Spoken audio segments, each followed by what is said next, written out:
aware to the degree, pretty honored and humbled by the fact of when we came home, like, wow, there are a lot of people who are interested, very thankful, very amazed that we could hopefully be one positive element to bring people together. Yeah, I don't know that there's much I could add to that. Just thankful for a nation that cares, a nation that prays, and a nation that is involved in the processes that are important to all of us. Okay, we'll take our next question here in the room. Tom, go ahead. Hi, Tom Costello with NBC News. Again, welcome back. Nice to see you all. Everybody's been thinking about you and worried about you. And I'm wondering, once you got your feet back on terra firma, what's the first thing both of you wanted to do, and were there any foods you were craving after 9+ months? Go ahead, Sam. Oh yeah, I wanted to hug my husband and hug my dogs, and I'll say that in that order. But maybe not. No, I'm just joking. But of course, food. Something that's just like for home for me, like something that is very, reminds you of home. And my father was a vegetarian, so I had a good grilled cheese sandwich when I got home. So that reminded me of him. Yeah, certainly embracing the family again, but also the opportunity, and I've already said it a couple of times, is just to say thank you to a nation that got involved in all of this. It makes it special, not just for us, but for all, I think, our nation as a whole. So thank you. All right, we'll take our next question right here in the front row. Thank you. My question's for Suni. When you first got off the plane in Houston, we saw you hug Zena Cardman, and there was a nice exchange. If you could describe what happened and your gratitude towards the crew members who stepped aside so that you'd have seats coming back. Yeah, it's a great observation, so thank you very much. Zena's awesome, Stephanie Wilson, awesome. When this whole thing was unraveling, like my heart went out, because it's just sort of like, wow, you're waiting for your space flight, specifically Zena as her first flight. Like, wow, it's a little bit rough to know that you're going to be moved to a different flight. But at the same time, she is an awesome person, an awesome astronaut. She's going to get the opportunity. And, this just wasn't the right flight for her to be on at that moment in time. And so I just gave her a big, huge hug. I told her that I used her Crew 9 shirt when we were up there for a photo op, but I packed it back up real nicely and put it in her stuff. And little joking aside, I just wanted to really tell her thank you for taking one for the team. And that's what our office is about. But she needed to have that acknowledgement. Okay, we'll take one more question here in the room, and then we'll head to our phone bridge. Hi, this question is for Sunita. I'm Jeff Saperstone, by the way, from NBC in Boston. A lot of people in your hometown in Needham, they've been watching this bit by bit, every moment. Yeah, everybody at the elementary school, there was a big watch party for you when you came home. What's your message to them? They've been so anxiously awaiting for you to return. Oh, well, I'm back. First and foremost, we were always coming back, and I think people need to know that, and we're back to actually, share our story with so many people, because, like you all mentioned, it's slightly unique, and there's some lessons learned to it, and part of that is just resilience and being able to take a turn that was unexpected and make the best of it. And I think that is the biggest thing that I want to pass down, particularly to kids who think that their life should be the straight arrow to what you want to do, and you're just going to get there. Well, sometimes it takes some turns, some rights and some lefts, and you just keep focused on your goal, and other doors might be open for you. So I think that's the biggest message. All right, we'll head to our phone bridge. Our first question there is from Marcia Dunn with the Associated Press. Welcome back, everybody. Butch, this question is for you. Where do you lay the blame for your Starliner test flight? Clearly, Starliner was not ready to fly when it did. Whom do you hold responsible for everything that happened? Thanks. That is a question that I cannot answer in a couple of comments, but I'll start with me. There were some issues, of course, that happened with Starliner. There were some issues, of course, that happened that prevented us from returning on Starliner. And I'll start with me. There were questions that I, as the commander of the spacecraft, that I should have asked, and I did not. At the time, I didn't know I needed to. And maybe you could call that hindsight, but I'll start and point the finger and I'll blame me. I could ask some questions, and the answers to those questions could have turned the tide. So blame, that's a term, I don't like that term, but certainly there's responsibility throughout all the programs, and certainly you can start with me. Responsibility with Boeing? Yes. Responsibility with NASA? Yes. All the way up and down the chain. We all are responsible. We all own this. And we are, in this business, trust. You cannot do this business without trust. You have to have ultimate trust.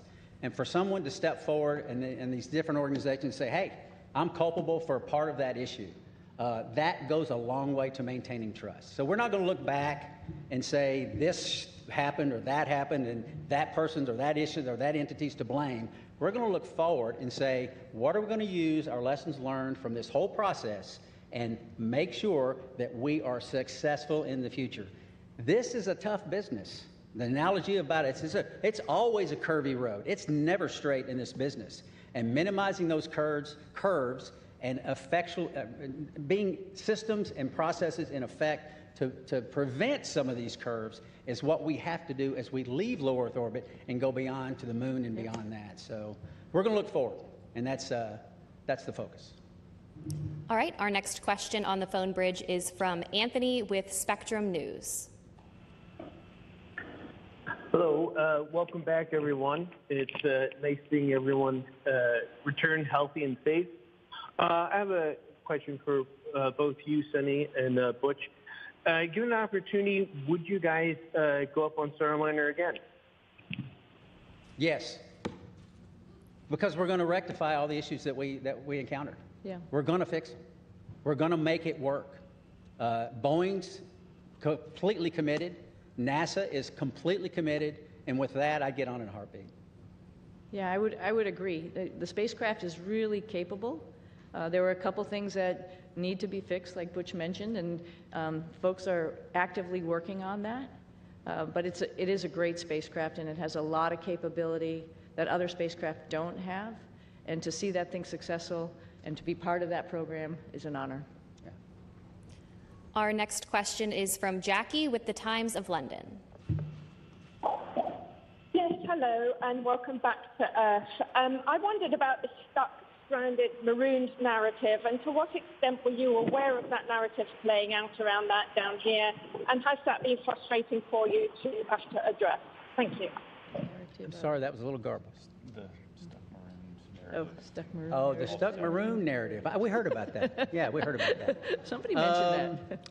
We've said this before. We had a plan, right? The plan went way off for what we had planned, but because we're in human spaceflight, we prepare for any number of contingencies because this is a curvy road. You never know where it's going to go.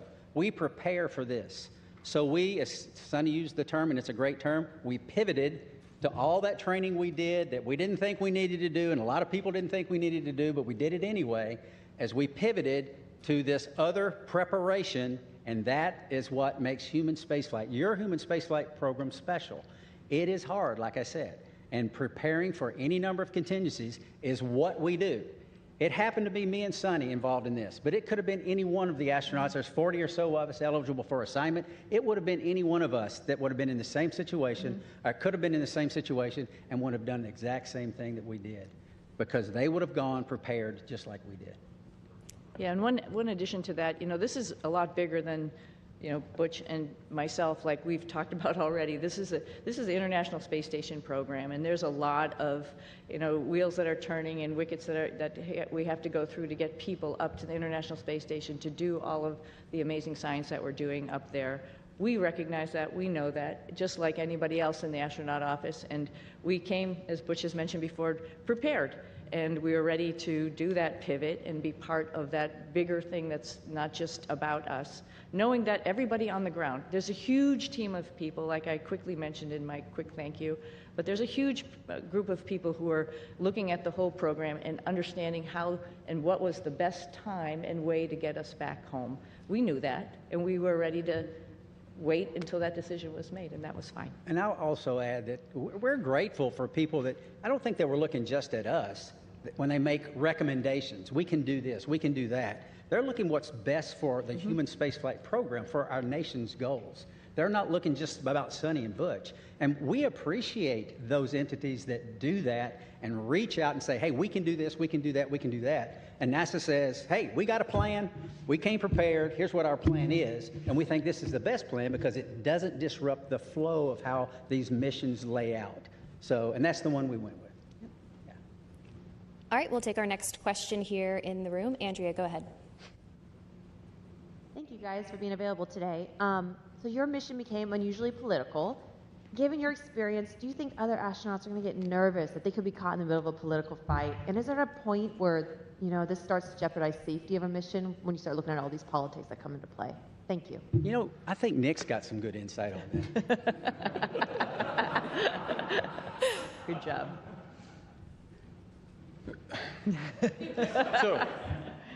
So the way I'd like to answer that is that when we're up there operating in space, you don't feel the politics, you don't feel any of that. It's focused strictly on mission. And you know, if I step back a little bit to the question before, Butch and Suni talk up here, they make it sound like, you know, well, you know, everybody figured out what they could do with us. The reality is they are highly skilled, very technically competent, and it took everything I had on every day to keep up with them as they're moving along. So they were more than just gap fillers on the station. They were productive, pushing the station mission forward. And Suni was the station commander, so she was calling the shots. So you get in that environment, that operational environment, the politics, they don't make it up there. We are working as a part of an international team that spans the globe and works with, you know, half a dozen mission control centers spread around the globe that are talking in multiple languages, and we just figure out how to make it happen. And that's the magic of human spaceflight, is that we can focus on something so positive that pulls people together, and we've been doing that for a long time. Yeah. All right, we'll take our next question here in the room. Hi, I'm Jay Wan with KPRC, the NBC affiliate in Houston. This question is for Butch. I actually stopped by your church right before I came here, and I heard that you were still attending your church services from space. Right. Can you tell me a bit about why that was important for you to do? Well, goodness, the Word of God continually infilling me. I need it. My pastors are the finest pastors on or off, in this case, the planet. And to tie in and to worship with my church family was vital. I mean, it's part of what makes me go. And not only that, I also tied into Grace Baptist Church in Mount Juliet, Tennessee. A buddy of mine is an elder there and a pastor there, and I would watch their service as well every single week. And it was invigorating. It was part of what I need as a believer in Jesus Christ, to continue that focus. It assists me day in and day out, because I need that fellowship, even though it's fellowship from afar. And it's not like being fellowship up close, but still I need it. So yeah, thank you for that. Okay, we'll head back to our phone bridge. Next up is Ryan with NASAspaceflight.com.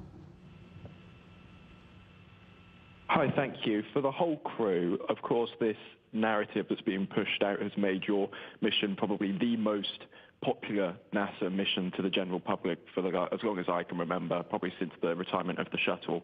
But for the whole crew, do you think this extra attention has been a net positive or a net negative for the agency's sort of popularity and the spaceflight industry as a whole?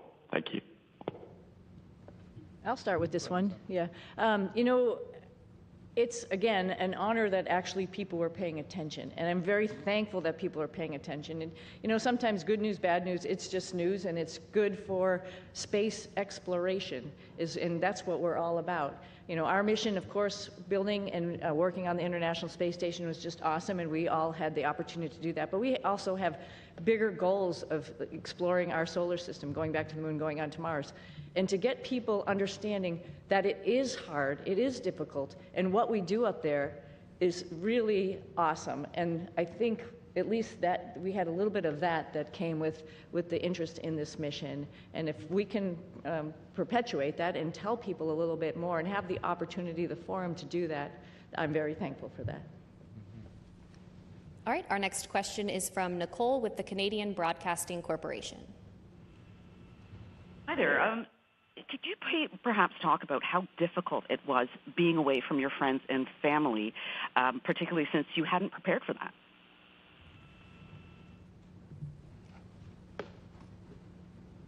Difficult.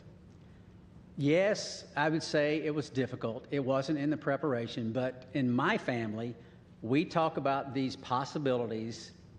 We discussed all of this. We never said we were going to be gone for 9 months, but it turned out that way. But the discussions we had, and it's not just discussions prior to the mission launch, this is the way we've trained our daughters from the time they were born, because their dad isn't a unique occupation, right? This is not the norm leaving the planet.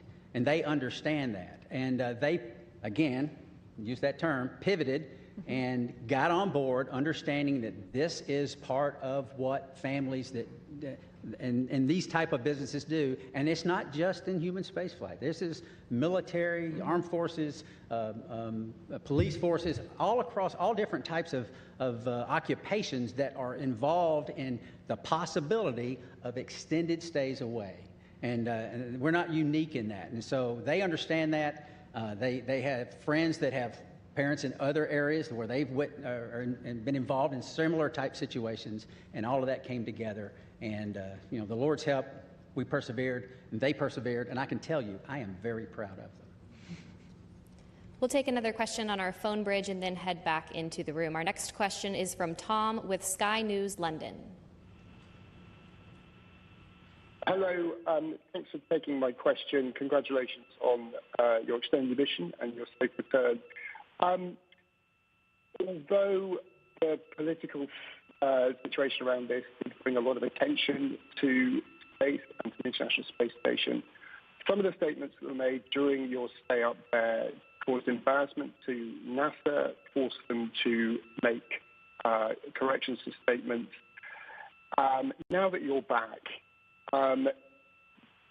did the politics around your stay make a difficult situation worse?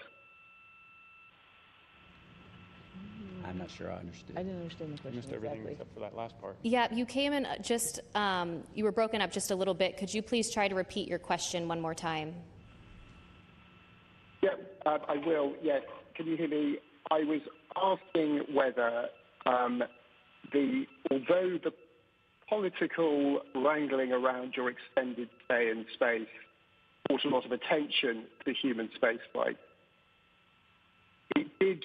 Some of the political statements raised caused embarrassment to NASA, forced to make denials about various things that were offered and not offered, and sometimes to your astronaut colleagues. Did the politics around your mission make a difficult situation worse? Yeah, thank you for the question. I talked about how the politics kind of, they don't make it up there when we're trying to make operational decisions. So as the commander of Crew 9, responsible for the safety of this crew and getting them back safely, I can tell you that the entire time up there, I launched with that singular objective of showing up to the station and having to integrate Butch and Suni into a crew with Alex and myself. And then we were planning, from day one to return toward the end of February. That all predicated on the fact that we would have a replacement crew show up and we'd have adequate handover with that crew before we left.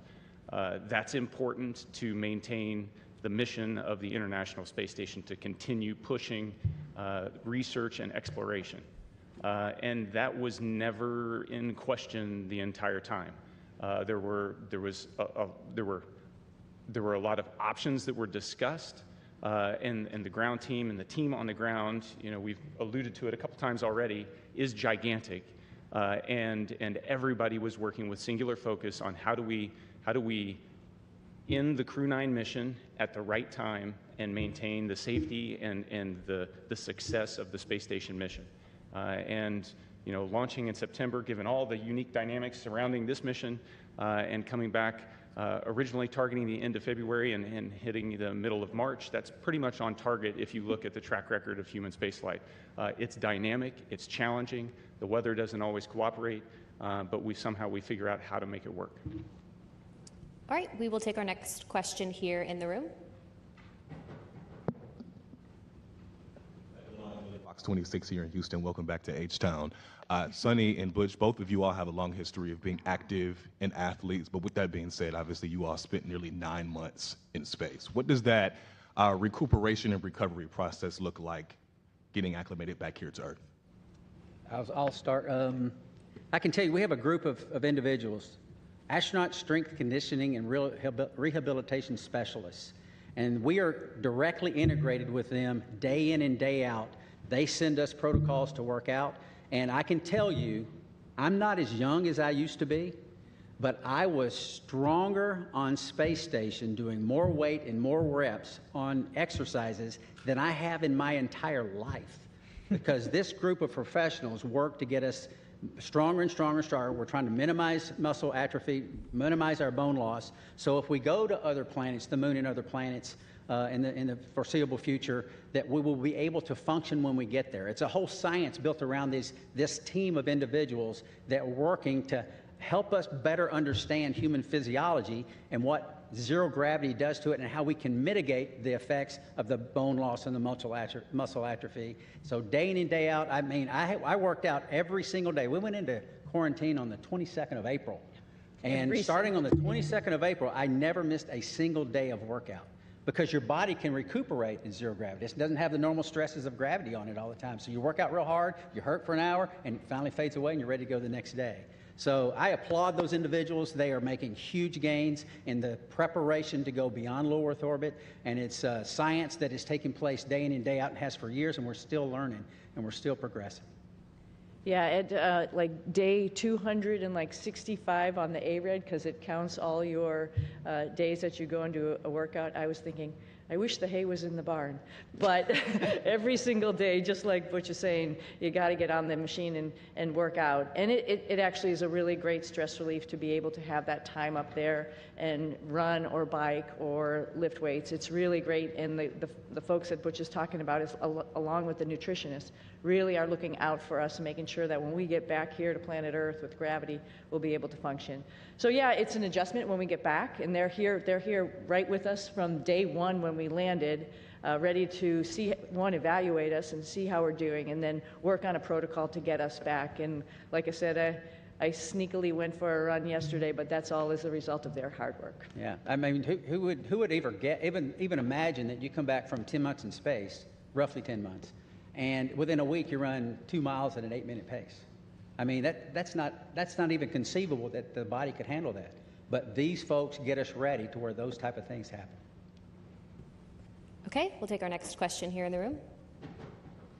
Yes, hello. I'm just wondering, there are a lot of people that depend on jobs here in the aerospace industry in the Houston area, 23,000 total. Wow. In the past, when there have been issues with NASA spacecrafts, there have been delays, and now we have another issue with the Boeing Starliner.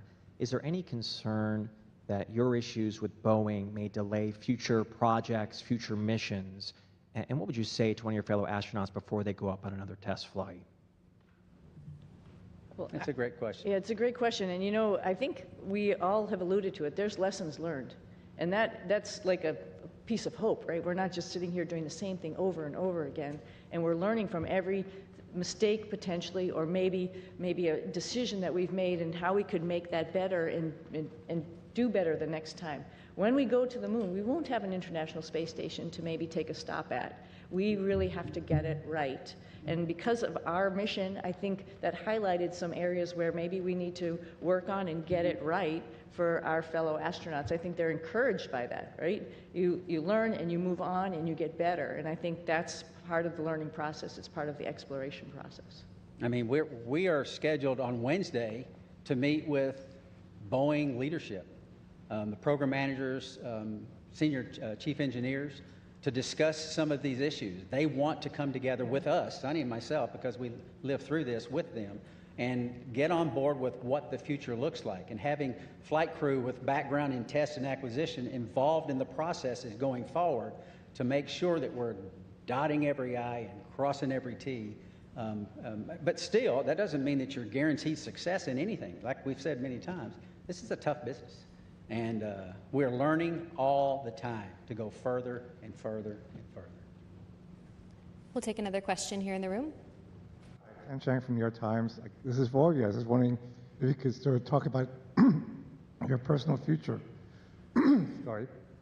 There's been a lot of talk about this uncertainty about the future of the human spaceflight program, suggestions that ISS should be deorbited in a few years, there should be a pivot from the moon to Mars.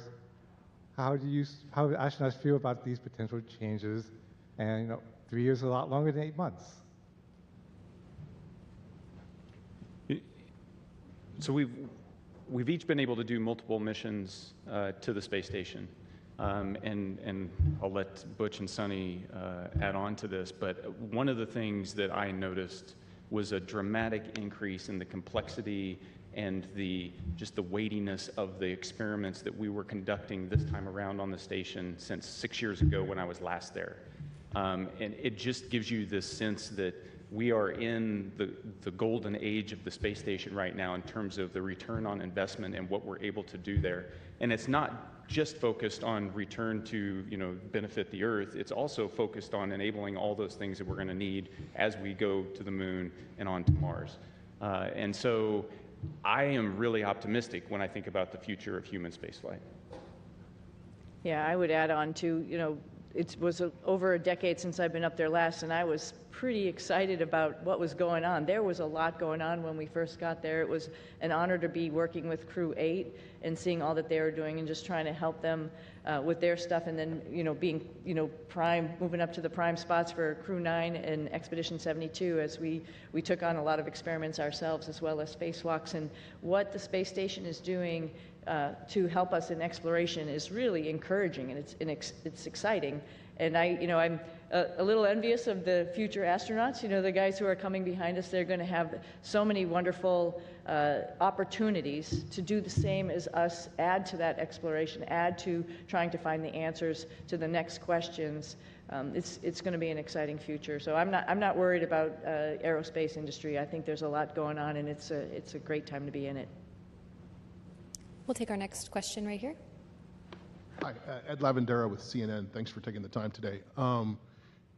When you re-entered the Earth's atmosphere and came back to gravity, can you talk specifically about any kind of weird, either sensations or experiences that you've had dealing with that over the last couple of weeks?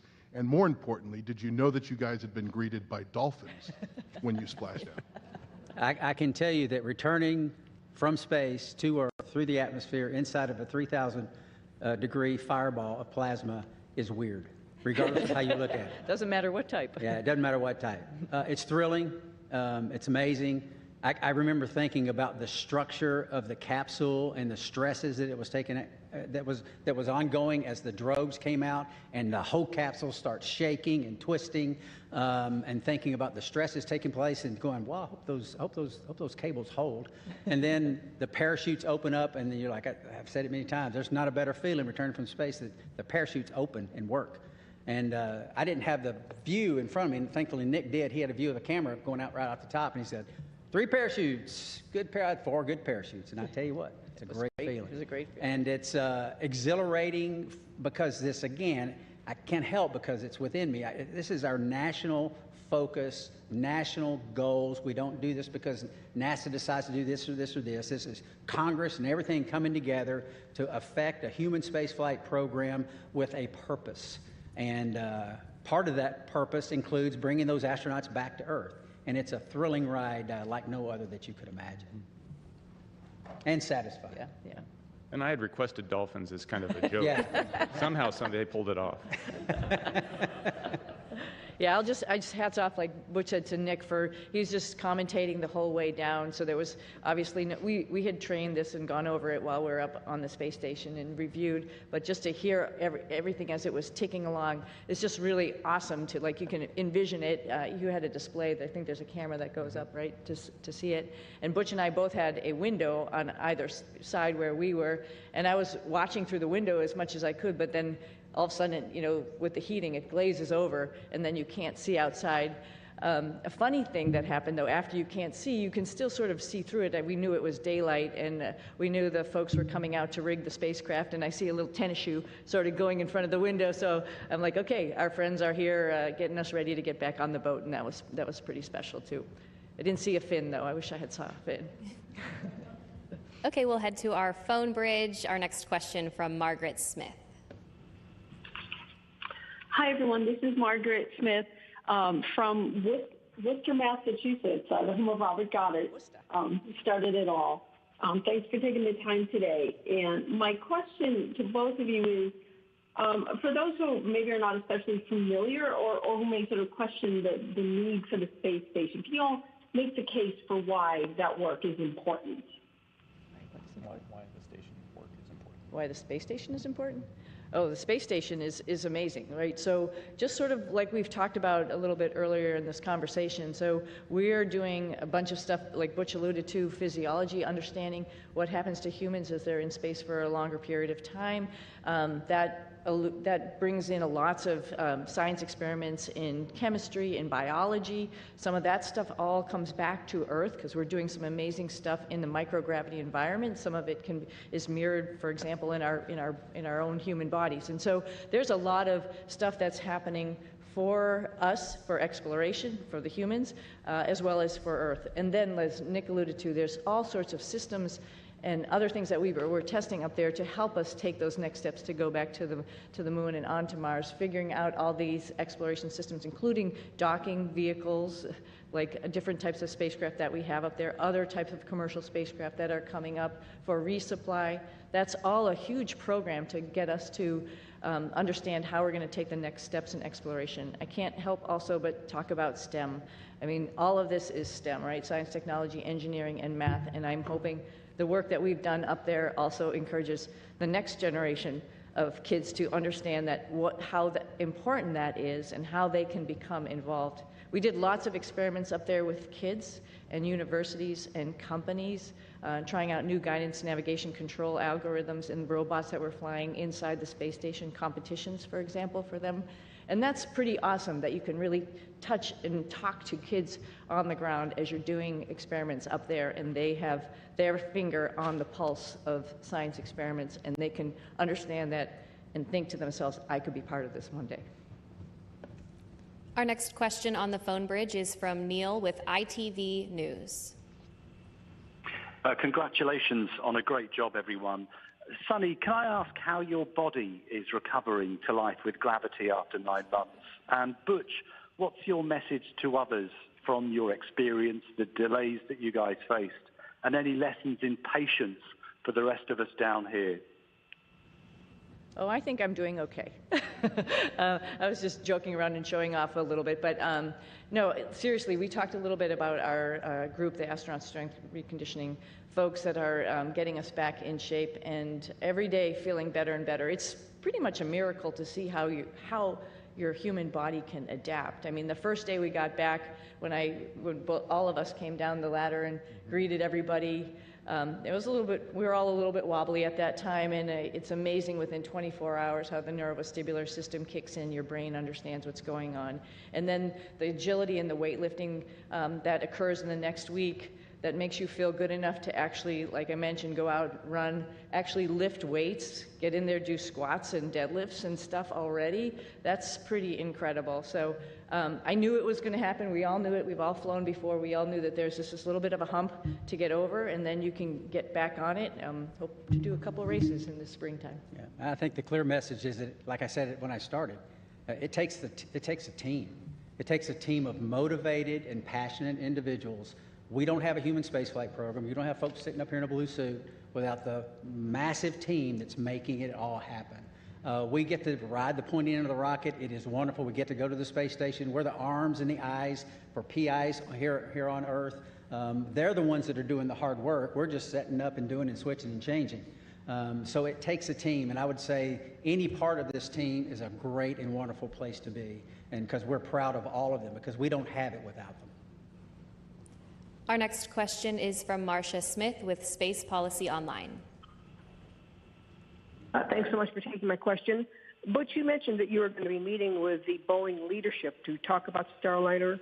And I'm wondering, are you surprised that after all these months, I mean, it's been almost, 7 months since Starliner landed, that they still haven't resolved all these problems? And will you and Suni be assigned to work with them over these next many months getting Starliner ready? Okay, so a couple of questions there. Am I surprised? I'm not surprised. I mean, this, like we've said it several times again, human spaceflight is hard. It's not that no work has been done to this point. There's a great deal of work being done. But we have insight that not many other people have. We worked this program for 6 years before we launched. We talk to everyone up and down the chain of command, and we have insight that other people don't have. And we want to share that as much as possible. We tried to share it from orbit, but that's hard, right? We're not face-to-face is how you communicate. It's very difficult to communicate when you can't even see the other person that you're talking to. So we've had some conversations, but now it's time to get serious and get together and talk about some of these issues and some of these things and get us, and not get us. We're already tracking on the right path, but maybe a little tweaking here and there because of some insight that we'll be able to give them. That's the purpose of that meeting. And they're eager to do it, as are we. We'll take our next question here in the room. Jacob Rascone, KHOU 11. I wonder what you would say about the life lesson I think we can all relate to.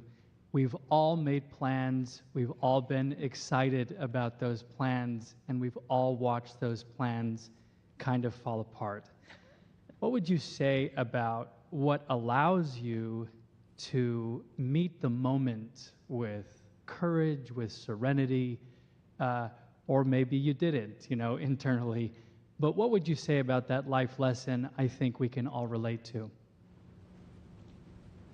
Well, I'll start. I'm sure you want to add, both of you, because I think every flight is a little bit different than what you go in planning it to be. It doesn't matter if it was this one or many other flights or many things in life, just like you alluded to, right? I think the go-to thought there is, what is the opportunity in front of me?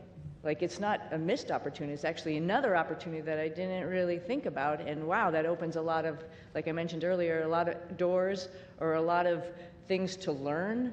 I think it's great. I think that's the point, I think, of the whole thing, is like, when something doesn't go your way, you just have to take the blinders off and look around you and see what other really great things are waiting for you.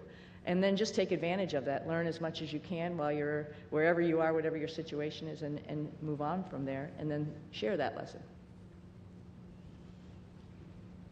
Well, I sort of had a similar question on orbit, and I think my answer would be similar. Life is our life, all of our lives are bound up in many things.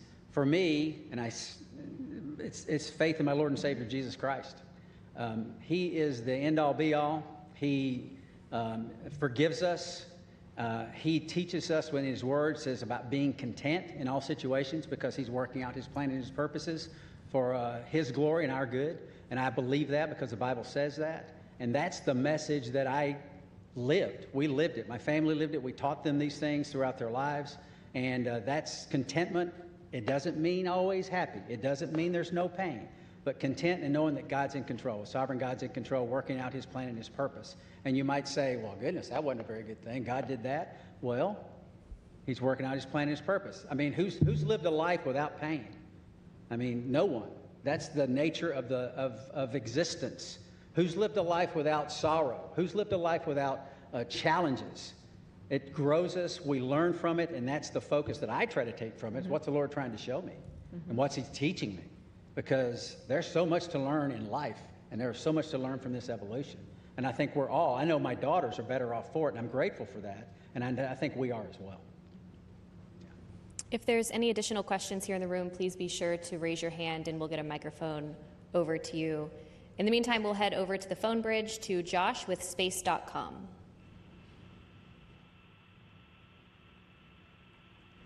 Hi, Josh Dinner. Thank you all so much for doing this. This question is for all three of you. What were the most out of this world and your favorite experiments or tech demos you got to be a part of on this mission? And for Williams and Wilmore specifically, did the extension of your mission create any new opportunities for experiments or research that was not originally planned for the expedition? You start. Sure. So while I was up there, we performed about 150 different experiments. Of those, the ones that you know the most about are the ones where you end up being one of the guinea pigs in the experiment. So there's about a dozen different experiments where we were doing things to me and seeing how my body adapted. whether that was a vascular aging experiment where we're measuring how stiff my arteries get because life in space tends to manifest itself as accelerated aging, and so we can better understand how the human body responds to that and hopefully provide some treatments on the ground to help with problems that as you get older you encounter. How our immune system works. Did a whole study on the immune system and how my body was responding. Life on orbit tends to suppress the immune system, and why does that happen? We're trying to understand that so that we can help design better treatments on the ground, but also understand how we can support crews that go deeper into space on longer missions. Probably one of the most shocking experiments. Butch and Suni got to watch me wire myself up to muscle stimulation pads and shock myself and trying to figure out how do we keep our muscles strong when we don't have access to all the equipment we have on the International Space Station, because as we go to the moon and on to Mars, that's a lot of extra mass, and if we can do it with smaller equipment, maybe that works. The side benefit of that is anybody that's been bedridden on the ground, that's also a treatment for how you can support somebody that's been kind of tied to a bed for a long period of time and help keep them healthy. So there's a benefit directly to the ground. And that's 3 of them. They're all interesting, and I'm one of many subjects, and it takes years to get enough subjects to go through the space station to be able to generate enough data to draw some conclusions. And so that's why research up there takes a long time. But the value is clear. Just very briefly, there's some medications on Earth that work well with a certain age group, but the same medication doesn't work so well with another. So it's a capillary flow experiment to try to understand how that medication is flowing through our bodies, and maybe there's something we can figure out as to why those things are. And we're trying to figure that out. And that's very beneficial, obviously, to mankind, and may benefit some of our families one day. Yeah, and I just want to highlight some other science that's going on up there, because we have just an amazing person, Don Pettit, who's up on the space station getting ready to come home. And every day he's up to something and just trying to highlight what microgravity does and how it is, as well as amazing photography, which I'm sure a lot of you have probably seen out there. And the fact that he can take a picture of a red sprite or a blue jet and have a picture from the space station looking down on a lightning cloud is just incredible. And it enlightens all of us into what is actually going on in the universe. And that's just simply because he's curious. And that is something that's actually, like I said, we're sharing and we're showing off to everybody, like, wow, we think we know what's going on, but we really don't. And if you just open your eyes and make some observations, like Don does every morning at 4 a.m., we'd learn a whole lot. Yeah, so it's a great place. Don's taking potatoes he's growing and the nitrogen produced in the roots of the potatoes to nourish the peanuts that he's growing. I mean, it's pretty special. He's a special guy. He's awesome. Our next question on our phone bridge is from Robert Perlman. Hi, for Butch and Suni. You're now the first astronauts to fly on both Starliner and Dragon, admittedly one on the way up and one on the way down. Was there anything about either spacecraft that you found you liked more about the other that stood out as a feature, especially in terms of crew amenities?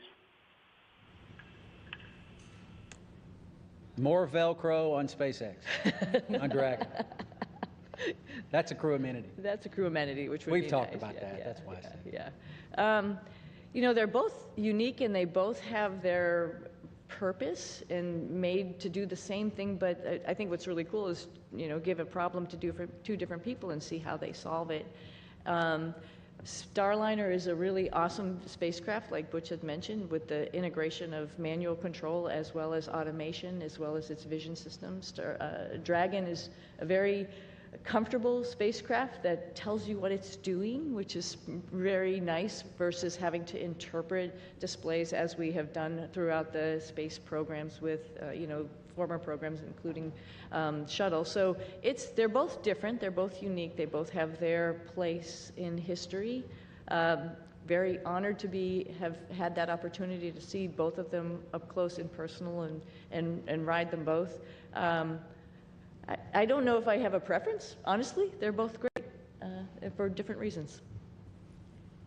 Our next question on the phone bridge is from David Curley. Thank you very much. Butch, you mentioned lessons learned. Sonny, you mentioned earlier about the ability of the Starliner. When you meet with Boeing, what is the overarching message you'll deliver to the company? We don't have enough time to go into all that. If you understand the spacecraft that we have now, we have Dragon, we have Orion, and we have Starliner. In my opinion, Starliner has the most capability when you think about its ability to maneuver automatically, you think about its ability to maneuver manually in all phases of flight, and then we have a mode, if those modes have failure modes, we have a backup mode where we can go directly from controllers to the reaction control system jets and maneuver the spacecraft. There's no spacecraft that has all of this capability. I mean, I jokingly said a couple of times before we launched that I could literally do a barrel roll over the top of the space station. I would never do that, but you can in this spacecraft. It is very, very capable.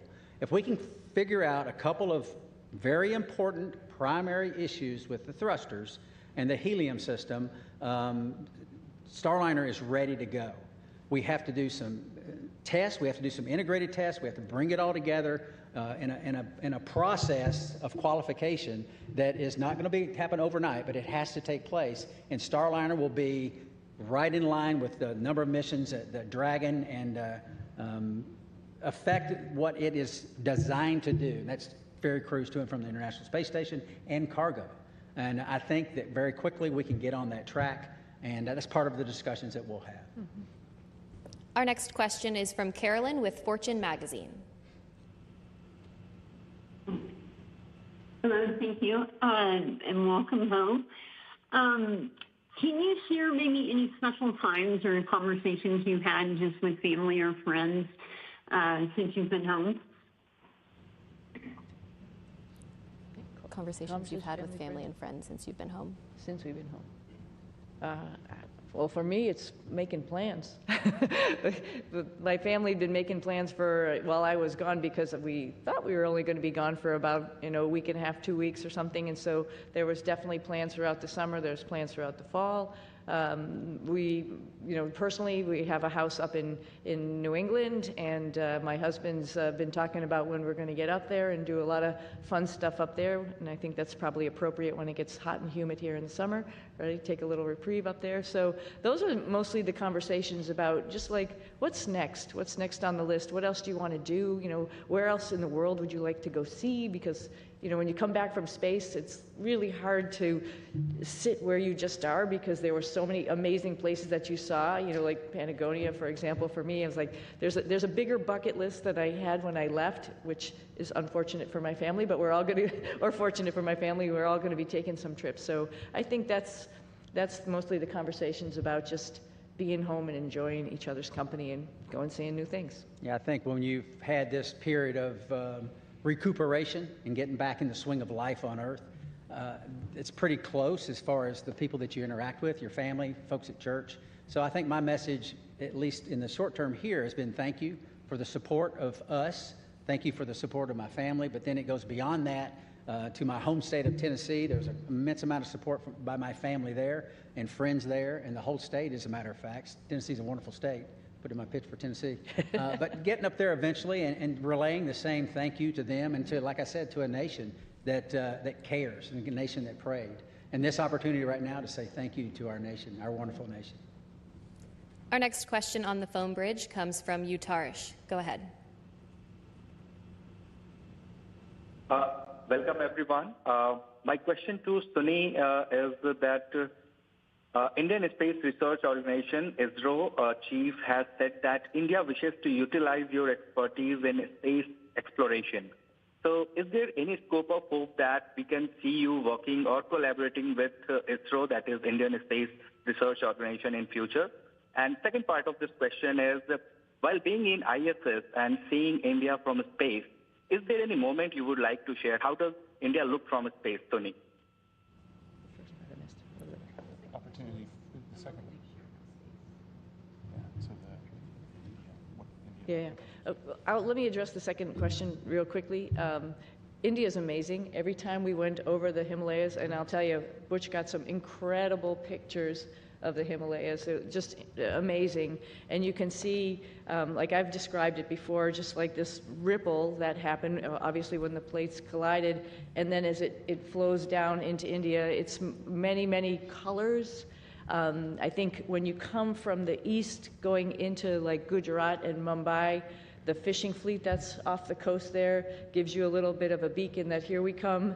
And then all throughout India, I think the impression I had was it was just like this network of lights from the bigger cities going down through the smaller cities. Just incredible to look at night as well as during the day, highlighted, of course, by the Himalayas, which was just incredible as a forefront going down into India. I hope, and I think for sure, I'm going to be going back to my father's home country and visiting with people and getting excited about the first, or not the first, but the Indian astronauts who's going up on the Axiom mission coming up. Pretty awesome. They'll have a hometown hero there of their own that will be able to talk about how wonderful the International Space Station is from his perspective. But I hope I can meet up at some point in time and we can share our experiences with as many people in India as possible, because it's a great country, another wonderful democracy that's trying to put its foot in the space countries, and we'd love to be part of that and help them along. Do you plan to take your crew members on that trip with you? Absolutely. You might stick out a little bit, but that's okay. We'll get you all primed with some spicy food. We'll be good. Okay, we have time for one final question on the phone bridge from Jim Siegel. Everybody, Jim Siegel here from Florida Media Now. Thank you for taking my question. Butch and Suni, you missed a couple of holidays while you were back up at the International Space Station, Christmas and Thanksgiving. I wondered whether you have done or are planning to do anything special with your family and friends for those holidays. Thank you. I don't think we missed them. Right. I think we celebrated every single one. We actually had a reindeer that we built and rode like a bull. I don't know if you saw those pictures, but we celebrated in style, trust me. Oh yeah, and Nick was great because he came up anticipating that we were all going to obviously be there for those holidays, so he was like Santa Claus, had his little bag of goodies for all of us, and it was pretty awesome to have the holidays up there. It's pretty unique, and not many of us get to do that, so it was a lot of fun. But this holiday season will be special, yeah, for sure. Absolutely. Yeah. All right, that's all the time we have for today. Thank you for joining in on our news conference today, and thank you for your continued interest in NASA's SpaceX Crew 9 mission. We'll see you next time.